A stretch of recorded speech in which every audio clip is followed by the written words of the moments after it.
హి ఓం నమః శివాయ ఓం నమః శివాయ ఓం శ్రీ భద్రకాళీ సమేత వీరభద్రస్వామిని నమో నమః మాతృ పితృభ్యో నమః ఆచార్య అతిథిభ్యో నమః శ్రీమాత లలితా త్రిపుర సుందరయే నమో నమః।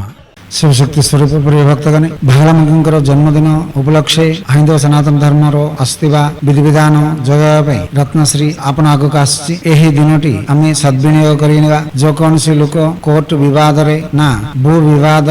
झगड़ा गृहस्थ धर्म झगड़ा नहेले विलंब थे सान परिष्कृत करी आम सुविधा पार हो पार चुना दोरी पिटा भाया आमर समस्या दोरी समाधान भी थिबा आपण जदि यही प्रयोग करंतु 3 थर 5 थर करंतु जदि आम हाथ में है ना गुरु पाक जाई ना आमर सम्मुख आसी बागलामुखीर यज्ञ जंत्र विधि विधान करी आपण जो कौन असुविधा भी अति सुविधा पार हो पारे आपण आगे आपण हाथ सब चेष्टा कर बाज्य फल मिल फल न मिलवार संभावना नहीं हेले आमर समस्या जदि बड़ हम समाधान जदि सान हम से आम टिके नियंत्रित पाइबू टिके शांति पाइबू से उतारू बड़ बड़ पूजा करी आम समस्या को पूरा समाधान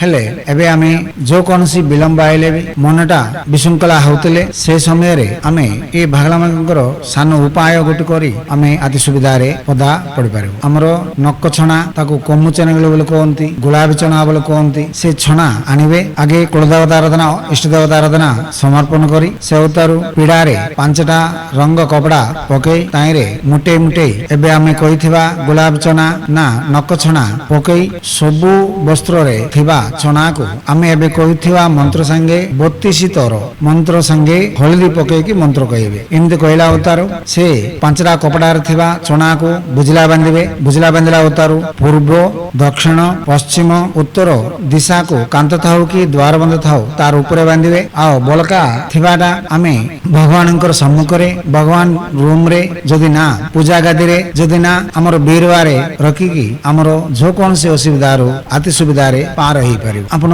हल्दिया वस्त्र पिंधु हल्दिया वस्त्र आसन पकई हल्दिया माला रे जप कले आउरी भल एही मंत्रटी 8 माला लेका 21 दिन जदि जपिबा सब समस्या रो स्तंभन कर परिबा श्री भागलामुखी को यथाशक्ति आराधना करिया से उतारू जप करिया आगे कुलदेवता आराधना इष्ट देवता आराधना पुरै से उतारू ए क्रिया करिया अछि एबे बहुत सूचना जनेबा पई आपण हमर प्रसंग जाक सुनंतु अवगाहना बडी जानी सुनी जप ध्यान करी हमर समस्या को हम ही समाधान कला वाला शक्तिमान हो एही विधान करबा पई भागलामुखीर जन्मदिन वैशाख शुक्ल अष्टमी पुष्य नक्षत्र सहित आछि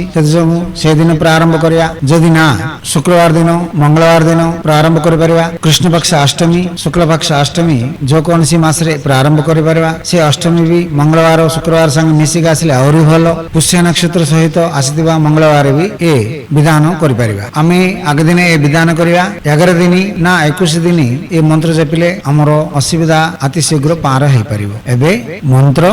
ओम ह्रीं स्तंभय नमः मंत्र आउथरे ओम ह्रीं स्तंभय नमः मंत्र आउथरे ओम ह्रीं स्तंभय नमः यही मंत्रटी ह्रीं बीज सहित कहुई एबे भागलामुखीर प्रत्यक्ष बीज ह्रीं बीज सहित भी कहि परिबा एबे ह्रीं बीज सहित भागलामुखी मंत्र आपण जो कौन सी मंत्र कहले भी यही प्रक्रिया करि परिबे मूल मंत्र सहित भी ये प्रक्रिया करि परिबे एबे ह्रीं बीज सहित स्तंभन मंत्र मंत्र ओम ह्रीं स्तंभय नमः मंत्र आउथरे ओम ह्रीं स्तंभय नमः मंत्र आउथरे ओम ह्रीं स्तंभय नमः दिव्यात्मा स्वरूप प्रिय भक्तगण जो कौन मंत्र जप कले भी आगे आम कुलदेवता आराधना इष्ट देवता आराधना संपूर्ण करी प्रत्यक्ष ही जप कर पारबू सब मंत्र को वाचक जप ही करवा मानसिक उपांश जप यही तंत्र जगरे हेबु नहीं आउ गुरुंकर सम्मुख मंत्र ग्रहण करी मंत्र विधि जानी अष्टदिक वंदना जंत्र विधि करी जदि आम जप कर पारबा शीघ्र फलदायी अटे आम आगे प्रसंग जाक सुनिबा आमर अलारे हेबा मंत्रटा जपिबा देखिबा आसीबा फल जदि हमको संतृप्ति न दिया जाए बेले गुरु सम्मुख मंत्र नहीं प्रत्यक्ष ही जप कर पारे आम पाखक आसिकी यज्ञ जंत्र पूजा करैकी भी तुम कर पारे जदि ना आमठू यज्ञ जंत्र करैकी भी तमे नहीं प्रत्यक्ष ही जप कर पारे यही जदि प्रथम आपण प्रसंग जाक शुणु अवगाहना बढ़ंतु आपण सुविधा हेबा मंत्रटी आपण जप करी आपण मनटा को संपूर्ण करबे जो कौन मंत्र जपिला भी मद्यपान महासभक्षण परस्त्री व्यायाम हो धूम्रपान निषेध शुचि शुभ्रता पालना करवा हिंदू सनातन धर्म अस्तिबा ସବୁ ନିୟମ ପାଳନ କରି ଦୀକ୍ଷା କଙ୍କଣବଦ୍ଧ ହୋଇ ଆପଣ ଯଦି 22 ଦିନ ଦିନକୁ 8 ମାଳ ଯଦି ଜପିବେ ବାଜ୍ୟରେ ଫଳ ପାଇପାରିବେ। ଫଳ ଯଦି ଅସୁବିଧା ହେଲା ଆମ ସାଙ୍ଗେ ସାକ୍ଷାତ କରନ୍ତୁ, ଯଦି ନା ଗୁରୁମାନଙ୍କୁ ସାକ୍ଷାତ କରି ଜାଣି ଶୁଣି ଜପ ଧ୍ୟାନ କରି ଆପଣ ମନଟା ସମ୍ପୂର୍ଣ୍ଣ କରି ନେବା ପାଇଁ ଆପଣ ହାତରେ ହେବା ସଚେଷ୍ଟା